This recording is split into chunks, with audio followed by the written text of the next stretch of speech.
Invité à une conférence débat sur le pouvoir de l'image, toujours armé de son objectif, le photojournaliste Reza part à la rencontre. Tout d'abord la rencontre du terrain, des peuples, d'une culture, puis vient celle du public. Et le deuxième rencontre, qui est aussi important que la première, c'est trouver des gens à qui je peux expliquer, je peux m'exprimer, mais je peux expliquer aussi toutes ces histoires que je viens de voir sur terrain. Parce que c'est un langage universel.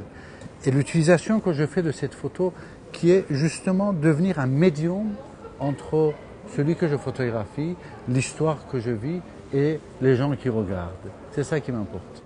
Il a fallu 2 ans à ce collectif de photographes pour organiser le rendez-vous. L'objectif, apporter un nouveau regard photographique à des amateurs de l'image. C'est un humaniste, c'est quelqu'un, si vous voulez, qui sait vous faire vibrer dans ses images. C'est-à-dire que quand vous regardez ces images, si vous voulez, il vous transmet l'émotion qu'il a eue, si vous voulez, lorsqu'il a pris cette photographie. Le célèbre photoreporter attire les foules. Plus de 450 personnes sont venues partager son expérience, sa technique, mais surtout ses histoires. Pour voir Reza en personne, parce que je connais ses photos depuis longtemps. Je trouve que c'est un photographe qui fait de très belles images, il est très engagé. C'est très humain, c'est très touchant, voilà. Puis c'est le monde, c'est une image du monde. Des photos qui sont assez riches, qui sont avec beaucoup de sens et puis une esthétique remarquable. À 63 ans, Reza a reçu de nombreux prix pour son travail.